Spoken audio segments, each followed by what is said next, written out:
2 hari yang lalu, sekitar jam 12 malam, saya mendapatkan pengaduan dari salah seorang pengasuh pesantren yang didatangi aparat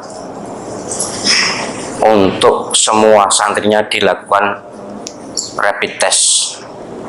Apa namanya, rapid test atau swab ya, pokoknya dilakukan cek kesehatan jam 12 malam. Pakai seragam tertentu tapi bukan seragam kesehatan, dan kalau toh kesehatan saya yakin tidak jam 12 malam. Kemudian 1 jam atau setengah jam berikutnya datang mereka yang berseragam aparat keamanan,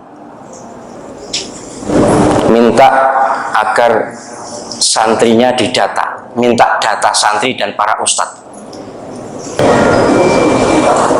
Saya lebih geram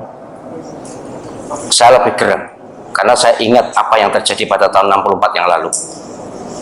Ingat betul betapa ayah saya digerebek jam 10 malam. Melalui YouTube ini, kepada semua pengasuh pesantren di seluruh Indonesia, saya sebagai sekretaris pembina YP3I, Yayasan Penguatan Peran Pesantren seluruh Indonesia, saya serukan kepada seluruh pesantren di seluruh Indonesia, para pengasuhnya, tolong waspada. Sejarah akan berulang. Katanya ayah saya tahun 48 juga terjadi seperti itu. Bahkan kalau penjenengan membaca buku Banjir Darah akan bisa membaca betapa luar biasanya. Nggak terima gitu, nggak hanya minta ngetes atau minta daftar, datang membawa pedang, membawa celurit, langsung. Sungguh banyak sekali yang harus saya jelaskan kesempatan ini. Moga-moga waktunya nutut. Mohon maaf kalau malam ini, khusus malam ini, agak kurang membuka pertanyaan, kecuali di paling akhir nanti kalau ada waktu dan penjenengan masih sempat atau masih kerasan duduk di sini, saya beri kesempatan. Tapi karena banyak masalah yang harus saya jelaskan, saya utamakan dulu pertanyaan-pertanyaan ini supaya lebih banyak jamaah yang bisa menyikapi apa yang terjadi akhir-akhir ini. Yang pertama, 2 hari yang lalu, sekitar jam 12 malam, saya mendapatkan pengaduan dari salah seorang pengasuh pesantren yang didatangi aparat untuk semua santrinya dilakukan rapid test. Apa namanya, rapid test atau swab ya, pokoknya dilakukan cek kesehatan jam 12 malam. Pakai seragam tertentu tapi bukan seragam kesehatan, dan kalau toh kesehatan saya yakin tidak jam 12 malam. Tanya kepada saya bagaimana, tolak dengan tegas, tolak. Ada surat perintahnya, kalau ada surat perintahnya nanti yang kita protes yang memberi surat perintah. Tidak mungkin pejabat negara menugasi aparatnya jam 12 malam. Oke, ditolak. Memang ya kasihan juga pengasuh ini karena bagaimanapun sendirian. Kemudian pulang, aparat itu pulang. Entahlah aparat apa, saya juga tidak tahu ya, dan saya tidak perlu tahu daripada membuka musuh. Kemudian 1 jam atau setengah jam berikutnya datang mereka yang berseragam aparat keamanan, Ya, kalau seragamnya sih Satpol PP dan polisi, tapi saya tidak yakin itu Satpol PP beneran atau polisi beneran, tapi seragamnya katanya itu. Di foto kok, di foto diberikan saya. Minta agar santrinya didata, minta data santri dan para ustadz. Saya lebih geram karena saya ingat apa yang terjadi pada tahun 64 yang lalu. Ingat betul betapa ayah saya digerebek jam 10 malam. Sudah pernah saya ceritakan di sini. Minta daftar nama ustadz dan santri. Saya bilang tolak, jangan berikan. Marah-marah. Sudah kalau marah-marah biar marah, biar pokoknya jangan sampai diberikan. Baik, sampai di situ memang masih ada sambungan dialognya dengan saya, masih ada, tapi intinya itu.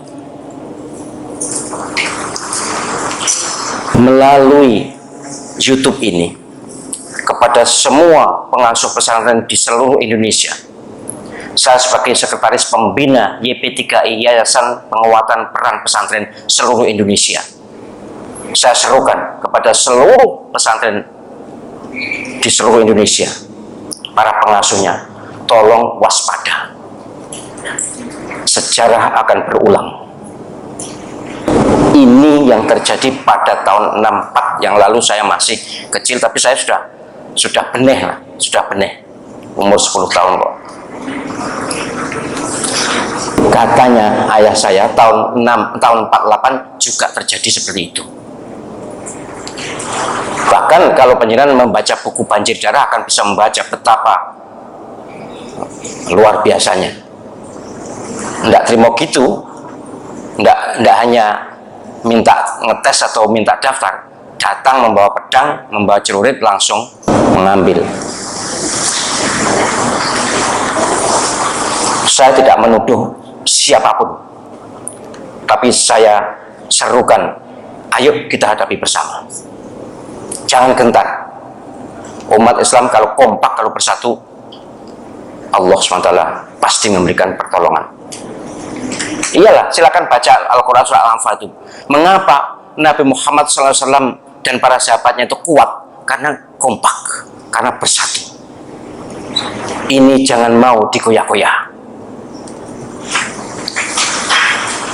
Jadi jangan mau panjenengan semua pengasuh pesantren di seluruh Indonesia, kalau ada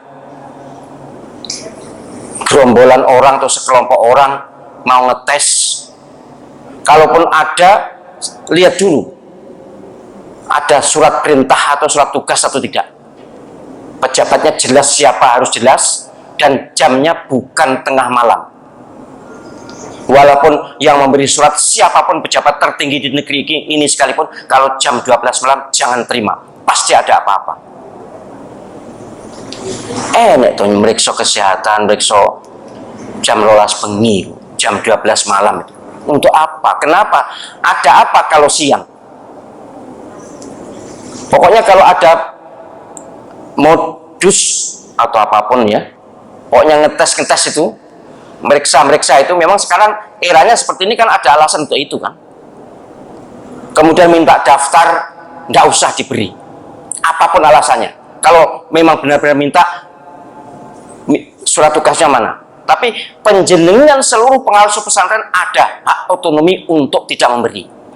Ini hak pribadi atau hak lembaga yang penjenengan kelola. Tidak ada kewajiban penjenengan menyerahkan daftar nama santri, daftar nama ustadz, tidak ada. Tidak ada kewajiban, undang-undang juga tidak ada. Waspadalah. Kita harus siaga, tidak akan menyerang siapapun.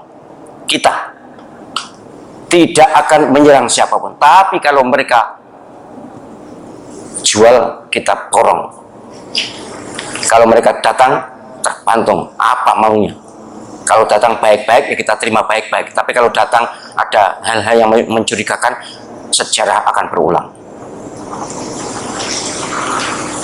Jadi seruan saya sebagai sekretaris Dewan Pembina Yayasan Penguatan Peran Pesantren Seluruh Indonesia, jangan pernah ada pengasuh pesantren yang terpengaruh dengan bujuk rayu kelompok orang yang tidak jelas, atau kalaupun jelas tapi tujuannya mencurigakan.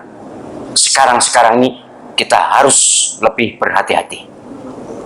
Ini terjadi, benar terjadi, bukan khayalan, benar terjadi. Saya ada fotonya. Nggak boleh malam-malam mendatangi pesantren untuk melakukan, ini bunyinya swab gratis katanya. Swab gratis. Swab itu mahal kok, gratis teko bengi-bengi loh. Masuk penyenar lalu terus percaya, oh mumpung gratis, masa ngono tuh. Jangan. Walaupun gratis tapi kita nggak ada perlunya untuk swab, nggak ada perlunya untuk tes apapun. Penjadian yang penting menjaga kesehatan, hidup sehat dan bersih, protokol kesehatan dipatuhi, zikir istiqomah, sudah. Wong ndak ono apa-apa kok tiba-tiba seperti itu.